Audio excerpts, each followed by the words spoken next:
예, 오늘은 그런 친구가 있으신가요? 라는 제목을 가지고 함께 은혜를 나누고자 합니다.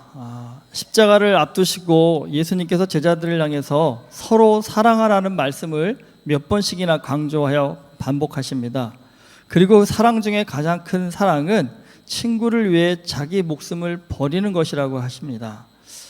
여러분, 우리 인생을 행복하게 만들어주는 중요한 관계를 꼽으라고 한다면 아마 대표적인 두 가지가 가족과 친구일 겁니다. 사실 좋은 친구가 있다는 것, 그거 여러분 정말 행복한 일입니다. 사실 친구라는 단어를 말할 때마다 저는 떠오르는 시가 하나 있습니다. 이 함석권 선생의 그대 그런 사람을 가졌는가라는 시입니다. 오늘 주보에도 올려드렸는데요. 말리길 나서는 길 처자를 내맡기며 맘 놓고 갈 만한 사람, 그 사람을 그대는 가졌는가? 온 세상이 다 나를 버려 마음이 외로울 때도 저맘이야 하고 믿어지는 그 사람을 그대는 가졌는가? 탔던 배 꺼지는 시간 구명대 서로 사양하며 너만은 제발 살아다오 할 그 사람을 그대는 가졌는가? 불의의 사형장에서 다 죽어도 너희 세상 빛을 위해 저만은 살려두거라 일러줄 그 사람을 그대는 가졌는가? 잊지 못할 이 세상을 놓고 떠나려 할 때 저 하나 있으니 하며 빙긋이 웃고 눈을 감을 그 사람을 그대는 가졌는가? 온 세상의 찬송보다도 아니하고 가만히 머리 흔들 그 한 얼굴 생각에 알뜰한 유혹을 물리치게 되는 그 사람을 그대는 가졌는가? 여러분, 진짜 이런 친구 한 명 갖고 있다고 한다면요, 사실 그 친구가 존재한다는 것만으로도 큰 힘을 주고 위로가 될 것입니다. 인생에서 정말 이런 친구를 갖는다라는 것, 그건 정말 무엇과도 바꿀 수 없을 큰 축복입니다. 예수님은 제자들을 향해서 너희가 서로에게 이런 친구가 되어주라고 하십니다. 사실 한국 사람에게 친구하면 우리는 나이가 같은 또래라는 그런 생각을 많이 합니다. 하지만 예수님은 지금 그런 의미로 여러분 친구를 말씀하고 계신 게 아닙니다. 여러분, 그리스의 철학자 아리스토텔레스는요, 친구는 한 영혼을 나누어 가진 두 몸이라고 그렇게 표현했습니다. 그러니까 이 그리스 로마의 문화에서 친구는요, 나이의 개념이 아닙니다. 서로 생각이 통하고 마음이 통하면 나이와 상관없이 친구가 되는 것입니다. 그렇기 때문에 그리스 로마 문화에서 친구는 사랑하는 사람이라는 의미를 담고 있습니다. 그러니까 사랑하는 사람이 바로 친구입니다. 그러니까 친구를 위해 자기 목숨을 버리면 이보다 큰 사랑이 없나니라는 이 말씀은요, 사랑하는 사람을 위해 목숨을 버리는 것이 가장 큰 사랑이라는 그런 뜻입니다. 근데 이건 예수님의 십자가의 사랑을 의미하기도 합니다. 예수님은 사랑하는 사람을 위해 자기 목숨을 내어 놓으셨기 때문입니다. 예수님은 이 사랑의 헌신을 말씀하시고 나서 제자들에게 이제부터는 너희를 종이라 하지 않고 너희를 친구라 하였노라, 그렇게 말하십니다. 여러분, 이 당시 종은요, 영혼이 없는 존재로 여겨졌습니다. 그러니까 영혼이 없다라는 건 사람이 아니라는 뜻입니다. 실제로 여러분, 로마 시대의 종은요, 주인의 재산 목록 중에 하나로서 매매할 수 있는 물건이었습니다. 그러기에 종은 아무런 생각도 자기 의견도 가질 수가 없습니다. 그러니까 제자들이 종이라고 한다면 여러분, 그들은 아무리 예수님을 열심히 쫓아다닌다고 해도요, 그들에게는 어떤 변화도 기대할 수가 없습니다. 종은 생각 자체를 할 수 없기에 아무리 들어도 아무리 보아도 깨닫는 것이 없기 때문입니다. 지금은 안 그렇지만 예전에는 여러분, 교회에서 성경을 읽다가 궁금한 것이 있어서 질문을 많이 하면 핀잔을 많이 들었습니다. 너는 왜 이렇게 의심이 많냐라고요. 그래서 그럴 때 가장 흔히 듣는 대답이 뭐냐면 그냥 믿어. 그냥 믿어. 이게 답이었습니다. 그때는 정말 성경을 읽을 때 어떤 의문도 제시하지 않고 그냥 믿는 것, 그게 믿음이라고 그렇게 우리는 흔히 생각을 했었습니다. 근데 여러분, 그냥 믿는 것, 이것도 좋은 믿음입니다, 사실. 그런데 이런 믿음은 한 번쯤은 고비가 오더라고요. 내가 진짜 제대로 믿고 있는 건가? 잘 믿고 있는 건가라는 의문이 옵니다. 근데 여러분, 질문을 하고요, 거기에 답을 얻고 믿는 것은요, 사실 이게 더 건강한 믿음입니다. 그러니까 성경을 읽는데 질문이 나온다라는 거 여러분 그거 당연한 겁니다. 그 자연스러운 것이고 오히려 건강하다라는 겁니다. 나는 읽는데 그냥 다 믿어줘요. 왜 이런 분들은 성령이 특별히 은혜를 주신 분이긴 하지만 내 특별한 은혜는 또 특별한 사고를 치기가 쉽습니다. 그렇기 때문에 너무 덮어놓고 믿는 거 저는 그렇게 추천하지 않습니다. 성경을 읽다 보면 분명히 질문이 나오는데 문제는 여러분 그 질문에 답을 찾는 게 쉬울까요? 어려울까요? 굉장히 어렵습니다. 사실 성경에서 나오는 어떤 질문에 대한 답은요. 그러면 답이 없어서 어려운 것일까요? 그렇지 않습니다. 성경에서 나오는 질문들은 우리에게 깊은 사고와 깊은 영적인 깨달음을 요하기 때문에 그게 답이 어려운 것입니다. 그러니까 여러분 성경을 아무리 읽고 질문을 하는데도 답이 안 떠오른다. 이유는 뭘까요? 내가 생각이 짧은 겁니다. 그리고 아직 영성이 깊어지지 못했다는 뜻입니다. 여러분 그런 분 있잖아요. 돈이 인생의 전부다. 그런데 그렇게 생각하는 사람한테 가서 돈이 인생의 전부가 아니다라고 어떻게 설명을 하면 그 사람이 수긍을 할까요? 진짜 돈에 눈이 뒤집힌 상황에서는 사실 그 어떤 설명을 해도 그 사람이 수긍을 하지 않을 겁니다. 근데 언제 꺾어질까요? 그 돈 때문에 상처받고 눈물이 날 때 그때 가서야 돈이 인생의 전부가 아니구나라는 것을 그때 알게 될 겁니다. 근데 여러분 성경에 관한 질문들도 이와 비슷합니다. 우리 그런 얘기 많이 듣잖아요. 믿음으로 사는 것이 최고의 복이다. 여러분 동의하십니까? 근데 여러분 이게 아무리 이렇게 얘기를 한들 믿음이 없는 사람은 이 말에 동의하지 못할 겁니다. 내 생각, 내 가치를 고집하며 끝까지 내 방식대로 살려고 할 겁니다. 근데 여러분 많은 사람들이 언제 믿음을 갖게 됩니까? 내가 내 생각, 내 가치를 고집하다가 인생의 막다른 길에 다다를 때 그때 비로소 믿음을 갖게 됩니다. 사실 고난을 맛보고 신앙을 갖는 것 여러분 대부분 우리가 그래서 그렇게 신앙을 갖지만 이것도 분명히 안 갖는 것보다는 좋은 일이긴 합니다. 그런데 여러분 더 좋은 신앙은 사실 고난을 겪기 전에 하나님의 말씀 가운데 깊은 깨달음을 가지고 믿음을 가지는 것입니다. 그런데 사실 이런 사람은요 흔치가 않습니다. 정말. 그런데 여러분 그 흔치 않은 믿음을 갖게 되면요 그 사람은요 어떤 위기도 어떤 어려움도 어떤 고난도 잘 감당하는 아주 능력 있는 삶을 살 수 있는 아주 강한 사람이 됩니다. 성경에 다니엘과 그의 세 친구 하나냐, 미사엘, 아사랴가 여러분 그런 믿음의 사람들이었습니다. 이들은 10대의 어린 나이에 바벨론에 포로로 끌려갔습니다. 근데 여러분 불행 중 다행으로 이들은요 똑똑해서 포로로 끌려간 겁니다. 그러니까 인재로 선발이 되어서 포로로 끌려갔기 때문에 바벨론 궁전에서 특별 대우를 받았습니다. 그들은요 왕이 주는 좋은 음식을 또 술을 마음껏 먹고 마시면서 바벨론 왕이 하라는 공부만 하면 되는 그런 상황이었다는 겁니다. 어떻게 보면 바벨론에서 이들은요 이스라엘에 살 때보다 더 좋은 환경이었습니다. 근데 한번 생각해 보십시오. 바벨론 왕이 이들이 예뻐서 그렇게 했을까요? 여러분 10대에 한창 혈기왕성한 아이들에게 마음껏 고기 먹으라고 합니다. 술도 마음껏 마시라고 합니다. 그리고 성적으로 호기심이 많은 나이에 바벨론의 온갖 음란한 공부도 하라고 합니다. 공부 잘하면 상도 준다고 합니다. 여러분 10대 아이들한테 이거보다 더 좋은 세상이 어디 있을까요? 정말 10대에 이런 삶의 형편을 갖게 된다면 정말 걔는 뭐라고 하겠습니까? 얼마나 복받았다 생각하지 않을까요? 그런데 어른들은 아시죠? 이게 복받은 인생일까요?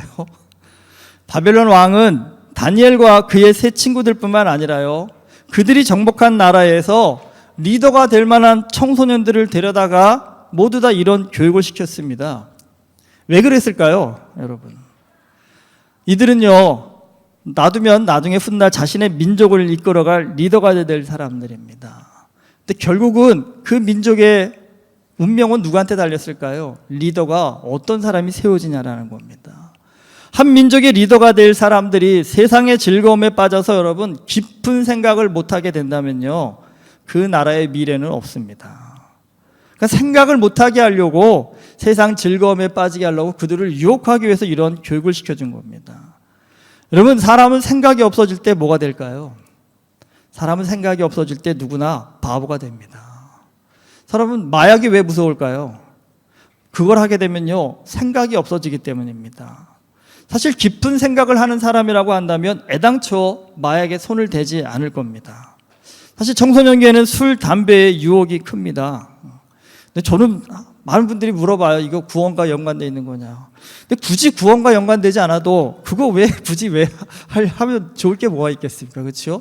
그건 내 인생을 위해서도 좋지 않은 건데 조금만 생각을 해보면 이건 굳이 내 인생에서 할 일이 아니라는 것을 알게 될 겁니다. 그러니까 생각을 조금만 깊이 할 수 있는 아이라고 한다면 술, 담배 유혹에 넘어가지 않을 겁니다. 이 다니엘과 그의 세 친구들은 바벨론 왕의 유혹에 넘어가지 않고요, 믿음의 길을 지켰습니다. 그런데 어떻게 이들이 믿음을 지킬 수 있었을까? 여러분 다니엘서를 한번 자세히 읽어보시면요, 이들은 말씀을 읽었습니다. 그런데 그냥 말씀을 그냥 읽는 사람이 아니라 말씀을 깊이 묵상하는 사람들이었습니다. 다니엘은 특별히요, 깊은 기도의 시간을 하루에 정기적으로 가졌습니다. 여러분 깊은 기도의 시간을 하면서 무엇을 했을 것 같으세요? 다니엘이 하나님의 뜻이 무엇인지를 수없이 질문하지 않았겠습니까? 이 혼란하고 어려운 세상 속에서 믿음으로 사는 삶이 무엇인지를 깊이 고민하지 않았겠습니까? 다니엘의 삶을 보면 선택의 기로에 놓인 때가 참 많았습니다. 그 선택의 기로에서 다니엘은요, 언제나 하나님의 길을 선택합니다. 사실 그 길이 참 힘들고 어렵고 목숨을 걸어야 하는 길입니다. 망할 것 같은 그런 길이었습니다. 하지만 다니엘은 뒤를 돌아보지 않고 그 길을 선택합니다. 그런 힘이 어디서 나왔겠습니까, 여러분? 깊은 생각에서 나왔습니다. 깊은 영적인 묵상에서 나왔다는 겁니다. 그런데 여러분 놀랍게도 망할 것 같은 그 길이요, 하나님의 영광이 드러내는 축복의 길이었다는 것입니다. 이것이 내게 복이 될지 화가 될지를 구별할 수 있는 것, 여러분 그게 인생의 지혜고 능력입니다. 그런데 살면서 우리는 이게 복이 될지 화가 될지를 구별하지 못할 때가 너무나 많다라는 겁니다. 왜 그럴까요? 욕심 때문에 그렇습니다. 예수님은 제자들에게 지금 서로 사랑하라고 권면하시면서 이제 세상이 너희를 미워할 것이라고 얘기합니다. 여러분 서로 사랑하라고 하는데 왜 세상이 이들을 미워할까요? 이해가 되십니까? 왜냐하면 이건 세상의 방식이 아니기 때문입니다. 여러분 세상의 권력자들과 부자들은요, 사실 모든 사람들이 권력과 돈에 눈이 멀기를 원합니다. 그래야만 자기들이 원하는 대로 사람을 통제할 수 있기 때문입니다. 어떻게든 출세하려고 권력에 눈이 먼 사람이요, 그런 사람을 권력자가 이용하는 건 너무나 쉽습니다. 뭐만 제시하면 됩니까? 열심히 해라, 내가 너 높은 자리 줄게. 그러면요, 이 권력에 눈먼 사람은 이 말 한마디에 목숨 걸고 충성할 겁니다. 열심히 해, 그러면 월급 많이 줄게. 돈에 눈먼 사람은요, 이 한마디에요, 죽는 줄도 모르고 일을 할 겁니다. 하지만 믿음의 사람들은요, 아무리 높은 자리를 준다고 해도, 아무리 많은 돈을 준다고 해도 그것이 하나님이 기뻐하시는 길이 아니라고 한다면 거절합니다. 그리스도인들은 정의와 진리의 길을 따라서 고난을 자초하는 사람들입니다. 여러분 권력자들과 부자들이 부려먹기 쉽지 않은 사람이 바로 그리스도인들입니다. 여러분 역사를 보면 많은 종교가 있는데 그 종교 중에 유독 박해를 많이 받은 종교가 바로 기독교입니다. 왜 이렇게 박해를 많이 받았을까요? 세상의 권력자들이 기독교를 많이 박해했는데 여러분 그 역사를 보면 어느 나라나 그 이유가 똑같았습니다. 이유는 간단합니다. 기독교가 세상을 어지럽히기 때문이라고 합니다. 그럼 기독교가 뭐 이렇게 어지럽혔을까요? 우리는 가서 술, 담배 하라고 하는 것도 아니고 음란하게 살라는 것도 아니고 도덕적으로 경건하고 바르게 살라고 가르치는데 왜 세상의 권력자들은 기독교가 세상을 어지럽힌다고 보았을까요? 기독교가 전파가 되면요, 언제나 그 땅에는요 건강한 변화의 바람이 일어나기 때문입니다. 말씀드렸죠, 로마 시대의 노예는 사람이 아니었습니다. 주교도 양심의 가책도 받지 않고 돈 주고 얼마든지 사고 팔 수 있는 그런 존재였습니다.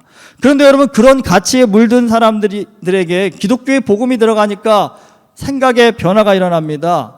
이제까지 물건으로 알았던 저 노예들도 저들도요, 하나님이 창조하신 고귀한 영혼이라는 의식이 싹 든다는 겁니다. 노예를 대하는 태도가 바뀔 것이겠죠. 그리고 돈이면 사람도 죽이는 사회에서 기독교 복음이 들어가면 돈보다 귀한 것이 생명이다라는 의식이 심겨진다는 겁니다. 여러분, 이렇게 사람들의 의식이 변화되기 시작하면 누가 제일 피곤할까요? 권력자들입니다. 그것을 통치하고 있는 사람들이라는 겁니다. 그런데 이 기독교인들은 세상의 잘못된 가치에 순응하는 것이 아니라 하나님의 사람들은 그 잘못된 가치를 바로잡고자 목숨을 걸고 싸운다는 겁니다. 그런데 그들은 권력자들과 돈 있는 사람들이 어떻게 움직일 수가 없습니다. 내가 너 높은 자리 줄 테니까 생각 좀 바꿔봐 해도 안 바꿉니다. 돈 좀 많이 줄 테니까 생각 좀 바꿔봐 해도 마음을 바꾸지 않습니다. 그러니 여러분, 세상의 통치자들에게 기독교인들은요, 아주 골치 아픈 사람들이었다는 겁니다. 왕의 말도 안 듣습니다. 그러니까 왕의 뜻이 아니라 누구의 뜻이요? 하나님의 뜻으로만 움직일 수 있는 그런 사람들이었다는 겁니다. 사실 기독교를 심하게 박해하던 로마 제국이 처음에는요, 기독교인들을 우습게 봤습니다. 저 인간들 몇 명 잡아다가 죽이면 다들 겁먹어서 신앙을 포기할 줄 알았습니다. 하지만 아무리 죽여도 기독교인들이 신앙을 포기하지 않았습니다. 나중에는요, 그냥 자기 발로 찾아갑니다. 자기 발로요. 기독교인들이요. 그러니까 자기 옆에 친구가 죽는 것을 보면서 나도 기독교인이 되다, 나도 죽여라, 이게 한둘이 아니라요, 그 순교의 현장에 줄을 서서 사람이 기다릴 정도로, 그 정도로 기독교인들이 자신의 목숨을 내어놓고 신앙을 지키기 위해서 최선을 다했다는 겁니다. 근데 결국은 어떻습니까, 여러분? 로마가 기독교인들에게 무릎을 꿇습니다. 죽여도 신앙을 포기하지 않는 저들, 도대체 저들은 어떤 사람들이기에, 하나밖에 없는 생명을 저렇게 내어놓으면서도 저렇게 신앙을 포기하지 않는 저들은 어떤 인간인가? 여러분, 거기에 대해서 많은 사람들이 도전을 받고 궁금해하면서 차츰차츰 한 사람 한 사람이 복음을 듣고 변화되기 시작했다는 겁니다. 결국엔 나중에는요, 로마 안에 기독교인들이 너무 많아져서 결국은 로마가 기독교를 공인할 수밖에 없는 그런 상황이 되어버립니다. 예수님은 지금 제자들에게요, 세상을 변화시키는 진정한 힘이 어디에서 나오는지를 말씀해 주고 계십니다. 서로 사랑하는 것. 그냥 사랑이 아니라 친구를 위해 자기 목숨을 내줄 정도로 사랑하는 것. 여러분, 그냥 이게 말로 생각하지 마시고, 내가 내 인생에 이런 사랑을 할 수 있다면요, 그리고 또 내 인생에 이런 사랑을 받을 수 있다면요, 여러분, 그 삶은 정말 행복하지 않을까요? 사실 우리가 세상 어디 가서 이런 사랑을 느껴볼 수 있을까요? 우리 흔히 그러잖아요. 너무 행복하면요, 이제 죽어도 여한이 없다라고 하시잖아요. 여러분, 지금 한번 본인한테 물어보십시오. 지금 죽어도 여한이 없으시겠습니까?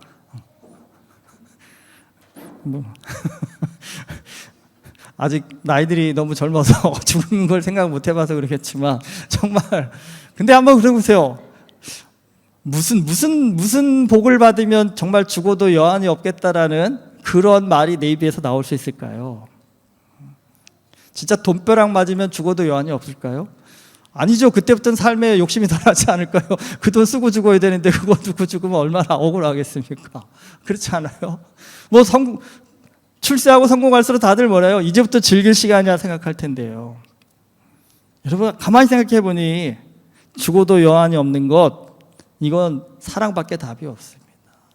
정말 주 안에서 사랑을 나누고 사랑을 받아서 내 마음 가운데 기쁨이 가득할 때, 그때 비로소 우리가 할 수 있는 말, 그 말이 죽어도 여한이 없다라는 말이 이때 되지 않을까요? 여러분, 정말 사랑받은 자, 사랑을 나누는 자, 이 사람들에게는요, 죽음이 두렵지 않습니다. 여러분, 우리 인생 한번 왔다 가는 인생인데, 정말 이왕 사는 인생이라고 한다면 이렇게 고귀하고 멋진 삶 한 번쯤 살아보고 싶지 않으십니까? 더듬어지네요, 저도. 정말 예수 믿고 사는 삶의 복이 여기에 있지 않을까 싶습니다. 여러분, 이런 삶은 세상 어디 가도 찾을 수가 없습니다. 여러분, 술 먹고 아무리 우리 친구다라고 뭐 어깨에 두드려도 그때뿐입니다. 사실 그 친구들은요, 여러분. 술 깨고 나면 언제 그랬냐 도대체 서로 등쳐먹고 살 사람들입니다, 사실은요. 세상에 그 어떤 친구라고 해도 이렇게 사랑을 나눠줄 만한 그러한 믿음의 사랑의 능력자가 없습니다. 여러분, 예수 그리스도 안에서만 가능한 일입니다. 그래서 믿음이 답이라는 겁니다. 내 인생의 참된 답을 찾기 위해서는 사실 예수님 안에서 우리가 여러분 깊은 질문을 던질 수 있어야 됩니다. 세상은 사랑 사랑 사랑 얘기하지만 진정한 사랑이 무엇인지 예수 그리스도 안에서 찾아보십시오. 정말 참된 사랑은 어떤 것일까? 말씀 가운데 한번 찾아보십시오. 여러분, 그렇게 깊이 말씀 가운데 묵상하고 질문하고 기도하면서 하나님 나로 하여금 깨닫게 해주십시오라고 한다면 여러분, 정말 어느 순간 진정한 인생의 답은요, 누군가로부터 들어지는 것이 아니라 내 안에서부터 나오셔야 됩니다, 여러분. 성경에 많은 질문을 가지고 누구한테 가서 공부를 하고 답을 듣는 것도 정말 중요하지만 여러분, 진정한 답은요, 예수 믿는 자의 모든 심령 안에는 누가 계세요? 성령이 계십니다.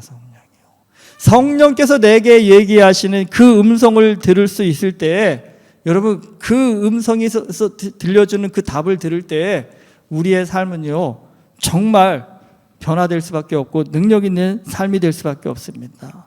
여러분, 그 내 인생의 질문에 대한 성령의 답을 받게 되는 그 순간에 우리는 어떤 고난과 환난에도 흔들리지 않고 믿음으로 담대하게 살아갈 수 있는 사람들이 됩니다. 여러분, 오늘 사랑 목장 헌신 예배를 드립니다. 아까 같이 특송하시고 함께 좀 수줍어하시기도 하고 웃으시기도 하시는 그 모습이 너무 보기 좋고 감사하더라고요. 근데 여러분, 정말 우리 다 목장별로 나눔하시잖아요. 근데 모일 때마다 그냥 저 인간 그렇게 피곤하다 이게 아니라요. 저 사람 때문에 정말 살만 난다. 예.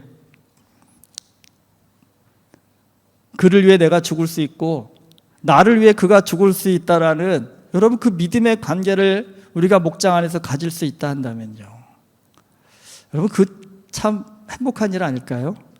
참 축복된 일 아닐까요? 오늘 사랑 목장이 서로에게 그런 친구가 되는 목장이 되기를 축복합니다. 사랑 목장만 그런 게 아니라 은혜교회 모든 목장이 그런 목장이 될 수 있기를 정말 주님의 이름으로 축복합니다. 여러분, 누군가가 나에게 다가와서 너에겐 그런 친구가 있습니까? 라고 질문을 한다고 한다면 여러분, 제가 질문 드릴게요. 당신에겐 지금 그런 친구가 있으십니까? 지금 누군가의 얼굴이 좀 떠오르시나요? 아무 생각이 안 떠오르시나요? 여러분, 예수 믿는 복을 다른 데서 찾지 마십시오. 생각해 보십시오.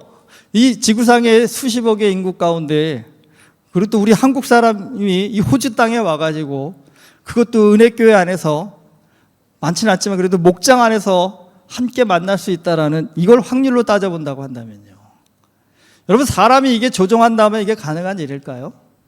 저는 사람이 만들 수 있는 일이 아니라고 생각합니다. 하나님이 만드셨기 때문에 가능한 겁니다. 그럼 여러분, 오늘 옆에 분을 귀하게 보셔야 됩니다. 하나님이 괜히 옆에다 갖다 놓은 게 아니십니다. 왜 갖다 놓으셨을까요? 서로 사랑하라고요. 너는 그를 위해 죽을 수 있어야 되고 그는 너를 위해 죽을 수 있는 그런 사랑의 관계를 맺으라고. 그래서요, 그 사랑으로 너 행복하라고요. 그 사랑 때문에 죽어도 여한이 없습니다라는 이 은혜의 감탄을 할 수 있는 그 삶을 살라고 오늘 나에게 보내주신 하나님의 최고의 선물, 그 사람이 누구요? 옆에 분이시라니까요. 손 한번 잡아주십시오. 여러분, 우리 인생 살면서 정말 아까 그 시간에서 그 생각이 떠오르잖아요. 저는 그 구절이 너무 좋더라고요. 잊지 못할 이 세상을 놓고 떠나려 할 때 저 하나 있으니 하며 빙긋이 웃고 눈을 감을 그 사람을 그대는 가졌는가.